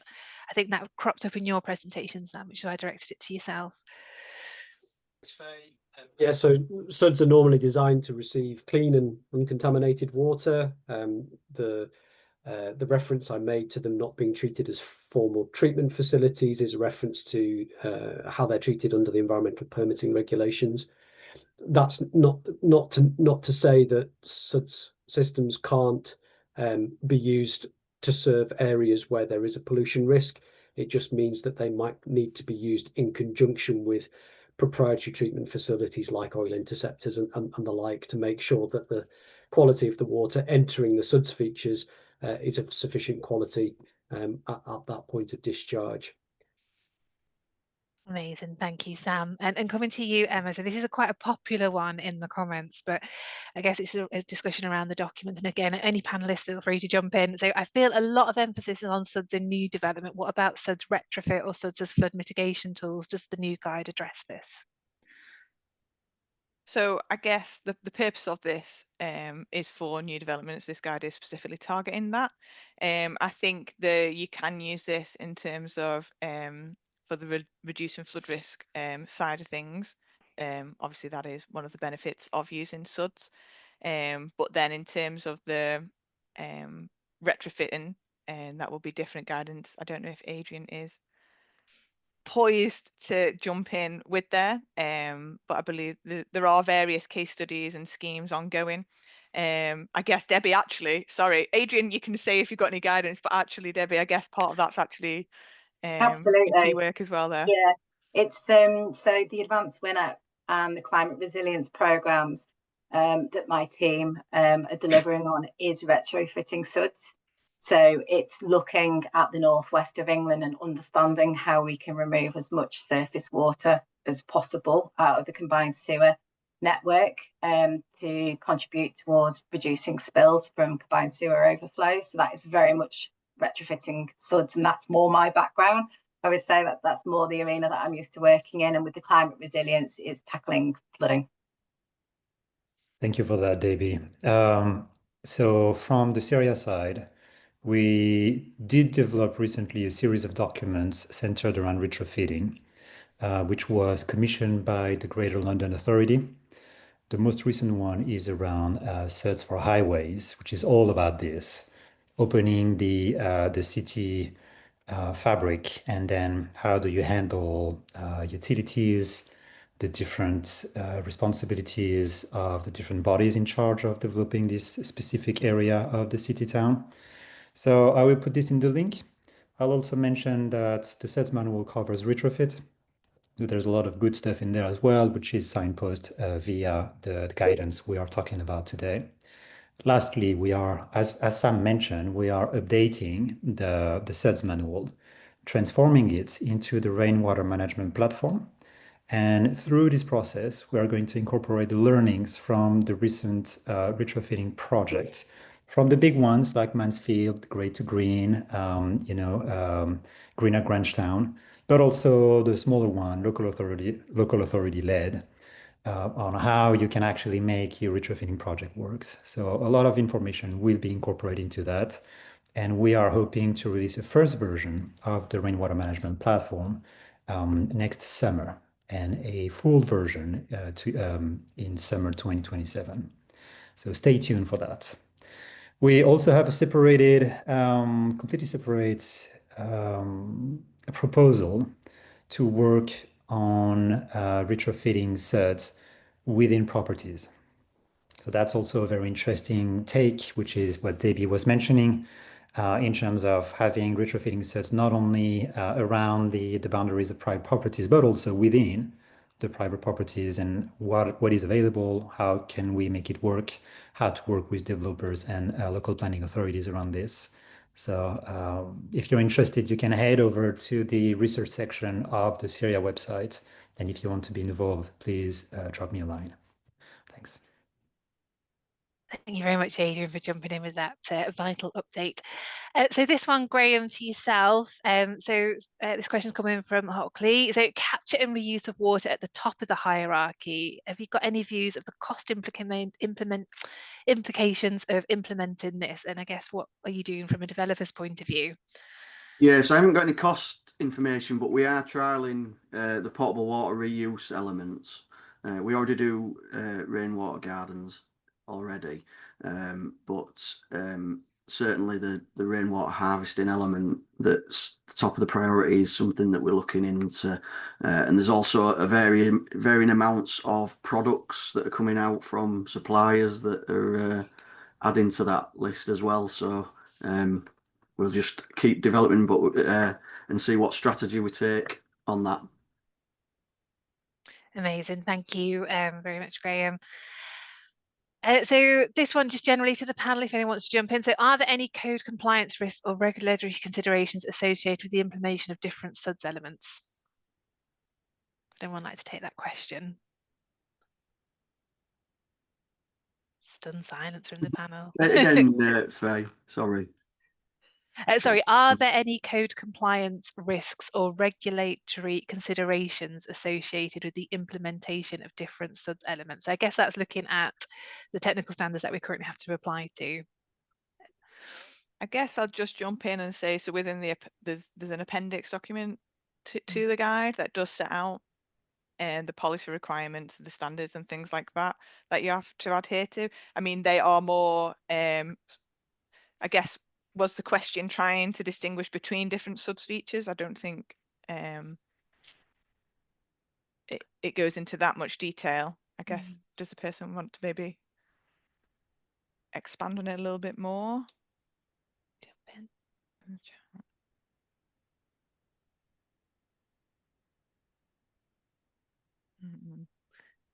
I've already talked about the relevance of the environmental permitting regulations from a water quality perspective with sustainable drainage systems.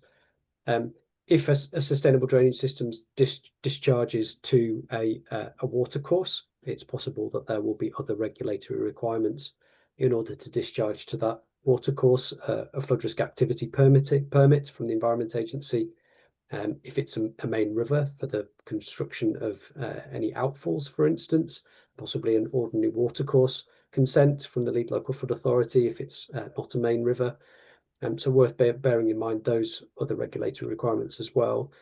We have briefly touched on the Ofwat codes for adoption, the design and construction guidance, which because some SuDS features fall under the legal definition of a sewer and so qualify if constructed in line with those construction guidelines for adoption by the water company. So those compliance with those standards will be required if water company adoption is to be pursued. Yeah, so that's a little cross section of some of the other relevant regulatory requirements. Amazing, thank you very much, Sam. Lisa, one for you, if that's okay, based on the case study in your presentation. So did the client feel the benefit on cost and benefits in regards to the SuDS implementation on that project? Yes, so the important thing when costing the site layout was to not separate out the drainage, the landscape and the ecology costs, and because whilst the landscape costs will have gone up potentially because some of the materials might be more expensive or there's more planting involved, the drainage costs went down. So it's I haven't got numbers here, I can find them out for you, but the answer is to make sure that that costing exercise is done in a holistic way too, and not just as separate elements of the design. Amazing. Thank you very much, Lisa.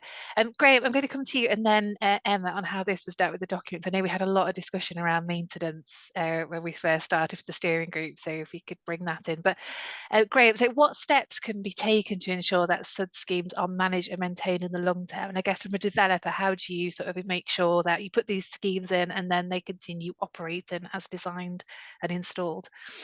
Yeah, so obviously you need to have the backing of the local authority and other aspects of regulators to take on these features, and we would generally look to adopt any and all the features on the site, and put in a maintenance plan to do with that. I think it was Lisa that covered it a little bit, where the biodiversity maintenance plan and the SuDS features can all be bound together in one now. So you can take them features, include it in that plan to maintain them, and make sure that they are maintained for future use, and make sure that you could add in elements of SuDS, silt removals, elements as well within that. Amazing, thank you, Graham. And Emma, do you want to bring in from, because I know maintenance was a big discussion we had, wasn't it, right at the start of the steering group? Yeah, around whether it was truly more cost effective, grey versus SuDS solutions.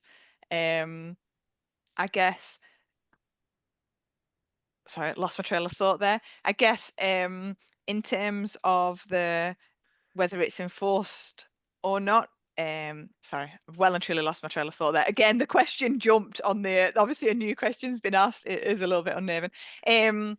So I think we've also kind of in the background before this webinar, we were having discussions around, sorry, here this is quite an England focused section of this phrase here, but kind of the new SuDS standards, and what that might mean. And we're also in the background, CIRIA and the EA, we're looking at potentially standardising the SuDS performers that councils ask you to fill in before that. And obviously within aspects of that, there is often a kind of a tick box exercise, say in some local authority areas, of have you done a maintenance plan?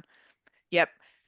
And it's actually, do we need to draw on that? Does that need to be I guess less of a tick box, and maybe we help guide through what is required within that, and then that's probably the only actual hook where people can get caught for actually making sure the next 10, 15, 50 years have actually been thought about within what they're proposing, whether that is up for adoption or going to be managed on site by a maintenance team or things like that.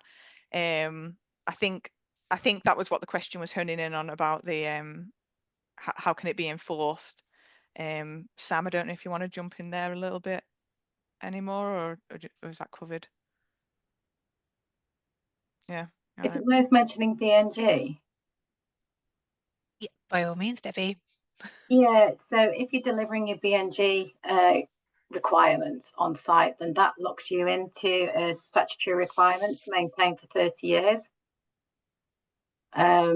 So if you're tying all your maintenance plans together, then that's a requirement that makes up part of the site. So if your SuDS maintenance is as part of your BNG maintenance, which it should be because it should be all part of the same thing, then that's locked in as that statutory requirement.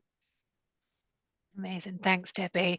And Debbie, this one for you, and then also Sam, if that's okay, is sort of the statutory approving bodies on the call. So how does the quality of a SuDS in terms of construction outcomes get assessed by whom and at which point in the process? Me first? Yes, if you go first, Debbie, and then I'll come to Sam. So within our developer services team at United Utilities, there are technical people who assess the SuDS designs, and then they take ownership of that, and they do inspections at various points through the delivery to make sure that what's been agreed through the application process is what's actually being delivered on site. So that just gives you the continuity right the way through, from submission to permission to delivering on site. Amazing, thank you, Debbie. And Sam, from an EA point of view, I guess how do you assess the quality of SuDS that are being put in place? Yeah, so the planning system is where SuDS are effectively approved at the moment as part of planning applications. Ultimate decision-making responsibility for planning applications, of course, rests with the local planning authority. But for major developments, they are required to consult with lead local flood authorities for their expert advice, including on things like sustainable drainage system design. So the expectation is that for those major developments, lead local flood authorities will provide advice on whether the sustainable drainage system proposed complies with the national standards for sustainable drainage systems. Many lead local flood authorities do choose to provide advice on other smaller development types, but they're not obliged to. Where their expert advice is absent, the responsibility ultimately lies with the local planning authority to make those checks. The Environment Agency doesn't routinely, operationally, provide advice on sustainable drainage systems because we are not a statutory consultee on surface water flood risk or drainage design. Amazing, thank you very much, Sam. Can I just Emma, say oh, go on, sorry. Sorry, in Wales it's slightly different because obviously they have the SAB process and they do an application process to discuss SuDS on sites. Amazing, thanks, Lisa. And Emma, I was going to come to you for this next one. It's probably good as well to chat about how we've incorporated the different various parts of the UK in the document as well. You know, it's not just England focused, but does the new guidance talk about SuDS within a roof solution? Today has concentrated solely on ground SuDS solutions, but flat blue roofs offer benefits of both new build and refurbishment, where a roof deck has been deemed structurally suitable. So firstly on the roof side, Emma, and then if we come on to how the document sort of deals with the legislation across the whole of the UK, not just focused around England. Yes, so it does. It does include for green blue roofs. I guess similar to rainwater harvesting, although I guess that's almost at ground level there, isn't it?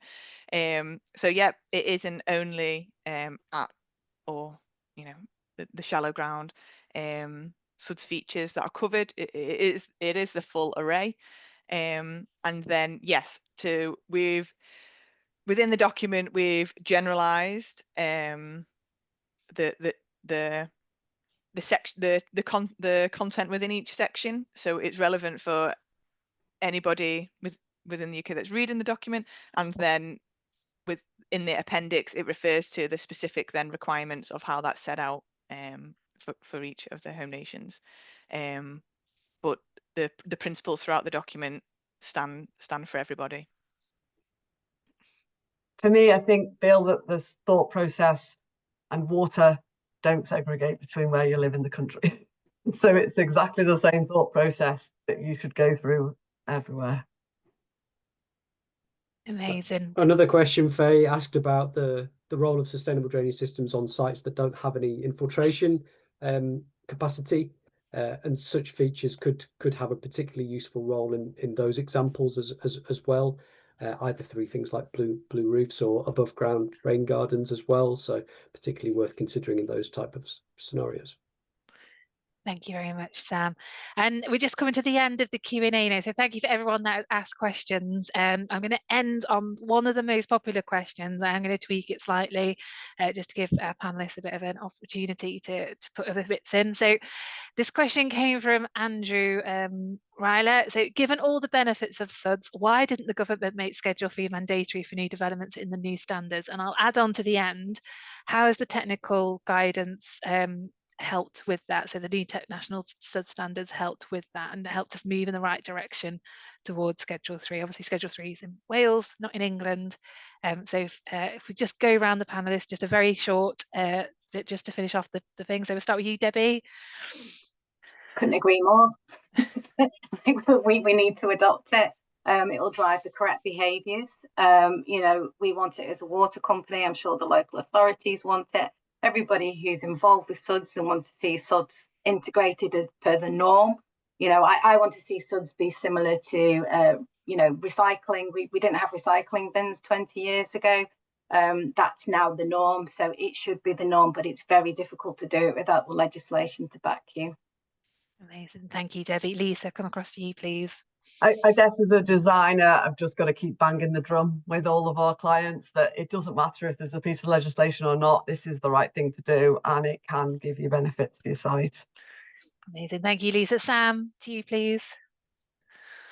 I can't speak for the government on this point. I attempted to cover it in my last slide, in so far as government have said that they will keep this under review and to continue to consider whether further reforms are necessary to make high quality SuDS mandatory. I think I'm very grateful for what we have at the moment, which is a very aspirational national planning policy that effectively requires SuDS on all developments. And brilliant quality national standards for SuDS to support implementation of that policy. The Environment Agency, often in partnership with CIRIA, are continuing to support practitioners to make sure that they understand the processes that need to be followed to maximise the chances that we have high quality SuDS. And I think the more high quality SuDS we see in practice, that developers, landowners, land agents, master planners, etc., will intuitively see the benefits and understand what they're missing out on by not pursuing high quality SuDS. So I'm confident that we can take high quality SuDS much further than we currently have with what we have in a policy and legislative landscape that we're currently working under. But we'll have to watch this space as to whether government does consider further changes, such as implementation of Schedule 3. Amazing. Thank you, Sam. Graham. Yeah, I think obviously the new SuDS standards are much more defined now. It brings it more in line with Schedule 3 in Wales, and obviously it's something that's on the road to becoming reality in England. We've obviously taken a lot of what we do in Wales already and rolling it out across the country, as well as because of the benefits that we've discussed today as well. So we as a developer, we're already doing that, and other developers will need to follow suit as well, and bringing everybody along with the same journey. As Debbie said, things evolve, and it will just become the standard norm going along. Amazing. Thank you. And Emma. Feel like we're in a little bit of an echo chamber on it, whether I've got anything more to add. I guess the slight benefit for England on the rest, I guess, of Wales going first is that there have been teething problems going through that process, so we can learn from them now. But yeah, we can learn from them now. I think that we've let it roll for enough time. Yeah. I guess, as everybody, I guess, has said, NPPF updates and the SuDS standards, it's incremental. In the last year, there's been like 2-step changes there of we're getting in that direction. Things are becoming, it's harder to avoid not doing SuDS. And this guidance will demonstrate all the wonderful other reasons why actually you should do it as a carrot for the benefits rather than the stick enforcing you to do it.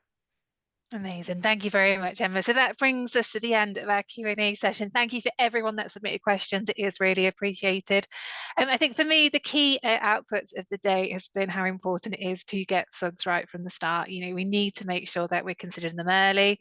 There's some amazing work already taking place. We've heard from fabulous designers such as Lisa about the work that she's implementing on various different projects from residential to commercial.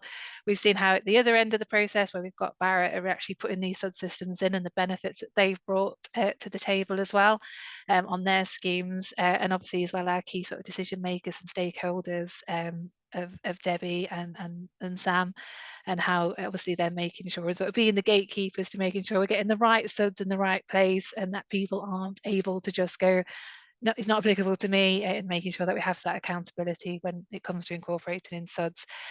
I'd like to thank everyone who joined us today on the webinar. It's been amazing to have so many people. It's obviously a topic that has resonated with a lot of people, and I'm hoping that the guidance document, you'll be able to use it and share it far and wide and really get the message out there. Adrian, Emma, Sam, Graham, Lisa and Debbie, thank you so much for your valuable contribution. It's been brilliant to bring the discussions to life and have that opportunity to really bring this topic to the forefront. We'll circulate the link to the speakers' presentation provided we have their consent, and we'll endeavour to respond to any questions. I know we couldn't get through everything today, but if you have any additional questions for our speakers, please contact the CIRIA team and they'd be more than happy to forward them on. And we're keen to hear about your webinar experience and be grateful if you could just complete an online survey, which will be emailed to you shortly. But Adrian, I'm going to hand back to you. Thank you very much. Thank you so much, Faye. This was a stellar chairing. Thanks a lot. Not only for this webinar, but also chairing the project steering group throughout the production of this guidance and animation. So a big thank you to you for all your time and expertise that you brought into the project. All right. You should see a feedback and CPD poll popping up on your screen. If you only take a few minutes to do so, that would be great. And while you do so, I want to share a few things in a couple minutes that we still have. So first of all, the QR code here will guide you towards the landing page where you can download the guidance and also access the animation. Please note that you will have to log in within CIRIA in order to add this to your cart and then go through the purchasing process, which is not a purchasing process that involves money. It's just the way the website is set up. So once you've done this, then you can download the documents and access it from there. All right.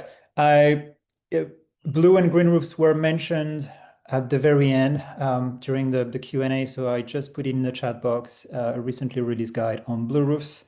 So if you want to learn more about those, the technical aspect of those, feel free to access this guide at the link provided. I would like to also talk a little bit more about some of the projects that will continue on what we've built with these guidance documents. The first one is the SuDS template that Sam has mentioned. So this is trying to understand what is the minimum information required and the critical information required from developers to be for them in order to go through planning application, and also from planning officers, making sure that they have everything that they need to make an informed decision on the SuDS that is being proposed.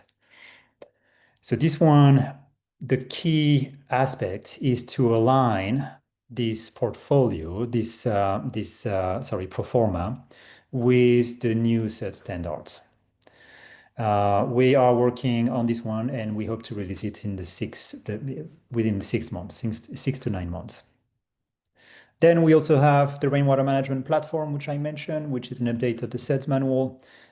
It's not a small task, and we are aiming to transform it into an interactive platform. So it's not going to be the massive PDF or printed document that you are used to. It's going to be something completely different, more interactive, taking advantage of smart technology. And throughout the production of this, we are going to use SudsDrain as a sounding board.